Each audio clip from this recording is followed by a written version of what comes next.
So, about to show you an update on the project Jeep and show you what we got done so far and what we're going to do.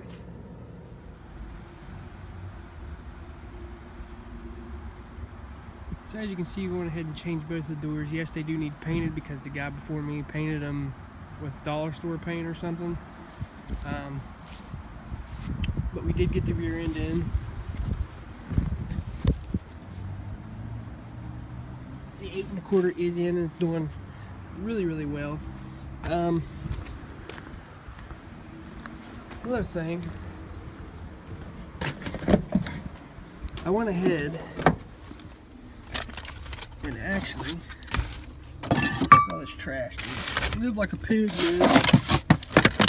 I pulled the carpet up on the project Jeep. And I'm really impressed. I mean, as you can see, it's starting to get a little bad.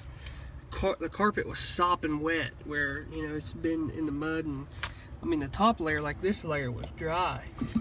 It's that freaking insulation stuff. So we went ahead and saved this floorboard here.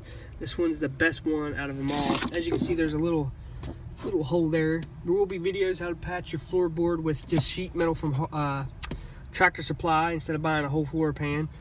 Let's check out the back. On the back, I left the window down yesterday, so it did get wet. But the back is, like I said, the top carpet, this is dry. This is dry, it's just dirty. Now this is sopped. It's just soaking wet. So it's good. All the floorboards are pretty much good in this Jeep, except the front. It's a little rough, but it's nothing that can't be fixed.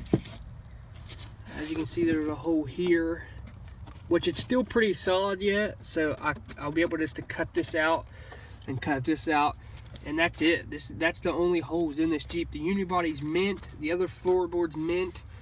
This is the only bad part. For a 95, you cannot beat that with wet carpet in it. As you can see how wet it was.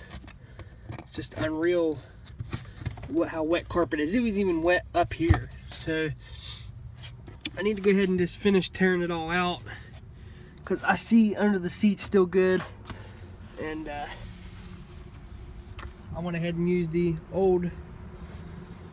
original door panel on the new door and made it a manual window, which was no big deal. I guess you can swap electric and manual back and forth. I opened up both door panels and they're not hard to swap. I put the mirror back on. So I'm sure the next question you're asking, well, what am I going to do next? I know a lot of you guys are complaining about what it looks like and how the fenders are cut in the front. The paint and the fender flares, I do like to find fender flares, but I think the front fender flares, the guy had it before me, he cut so much off of it, I don't think I can really get some more in there without modifying some. But the looks of the Jeep, I'm not worried about until I get the performance done. It's always performance with me, then looks, because if I pull up with that Jeep on off-road me and it looks like trash, but I can outwheel some people because I have some performance parts, hey, I'm satisfied.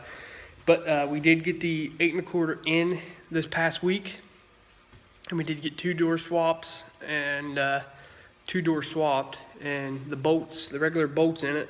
So I'm pretty happy about that. Another thing is the front diff cover. I don't know if I'm going to have to get just a diff guard, or I don't know if an aftermarket metal diff cover will hit the steering components. Whole front end of that Jeep's been replaced with, pretty much stock stuff. Nothing's really adjustable on it. So I'm thinking the front diff cover is going to hit when you turn the wheels and stuff. So I don't know if I should just get a diff guard, or if you guys know anybody that has stock steering with a 3-inch lift with the aftermarket diff cover. After that, after we get the front end done, which should be, I'm wanting to say it's coming pretty soon. I got stuff coming in the mail for it, so I'm just waiting on it. After we get the front end done, we're going to go ahead and start on the floorboards, patching the floorboards. Got to get exhaust work done. I'm going to go to my buddy for that. We'll go ahead and start on the bumper. We might buy an aftermarket bumper and put on the front instead. I don't know. I don't know if I want to still make my own yet. We'll see. I got one half made already. I've had it for a while, so we'll see on that. But So the order we're going to go in is the front end next, floorboards, got to get exhaust work done, the front bumper, tires, maybe a 4-inch lift. I'm not sure yet. I'm trying to keep this this Jeep low center of gravity, but having enough clearance for the pumpkins, because that's all it's really about. You can lift your Jeep 6 inches. It's not really going to do anything unless you run bigger tires.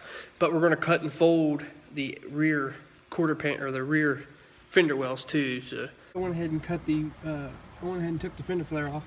As you guys know, it does need rocker panels, but I'm going to be doing some rot guards anyway, so it doesn't matter.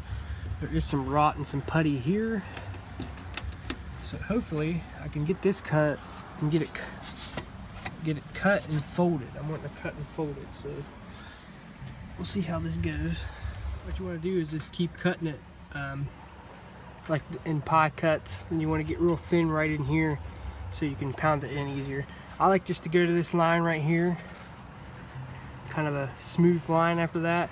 I don't have to mark it because, I mean, I did get a little short here. I'll fix that, but you can stop right at this seam and it should pound in just fine. A little bit rusted, more than I really like, but hey, sooner or later this will all be cut out, so can't really do anything right now. So I'm gonna put bigger fender flares on here, maybe some cutouts or something. This will work for right now. I'm really disappointed in the rust though. I mean, it don't look too bad. A little bit of rust, but can't be perfect, I guess. All right, after you cut and fold down here, I have to run fender flares. So I just zip screw them in. If you want to paint the flares, don't worry about it. But you can actually stretch the flare out a little bit. As you can see, I need rocker panels, but I'm putting rock guards there. See, I cut this out, move the stock flare up just enough where them seat in the grooves. As you can see, I got a little too tight over here, but it gives you more of a bigger gap. So this had 33s on it, but it kind of rubbed anyway. So this is this side.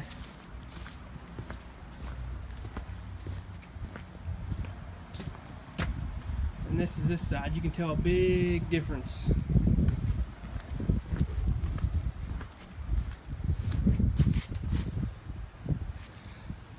I mean, a big difference. I don't know, we need to get on some rust repair too on this thing. As you can see, it does need some rust repair, but that's no big deal. That's a Jeep for you. So I got my rough country leaf spring in, right? And a lot of people email me on my other videos saying that I don't have a real rough country pack because I have 5 leaves. This is a 3-inch pack, the replacement pack. There is, let me get here the light. There is 1, 2, 3, 4, 5. There is 5 packs in this. There are 5 leaf springs. Okay. It was not an add-a-leaf. It was an actual rough country pack. That's what I'm trying to say. Now, I never really got to do a leaf spring review, but at least they covered their warranty. Had to fight a little bit, but at least they kept to their promise and replaced it, which I'm happy with that. And I'm not saying I'm not going to buy another rough country lift. I'll be lying to myself if I did. But yeah, here it is. I kind of wish when I did my S10 Bastard pack, I would have thought of this right here. I never really thought of that. It's actually a pretty good idea. But there it is. Finally got it. So thanks to Rough Country. Not really dissing your lifts here, but I'm glad you guys stand behind your warranty. And I understand it's a business, and they're dishing out parts, and they're trying to make it affordable for everybody. So hopefully this spring will do a little bit better.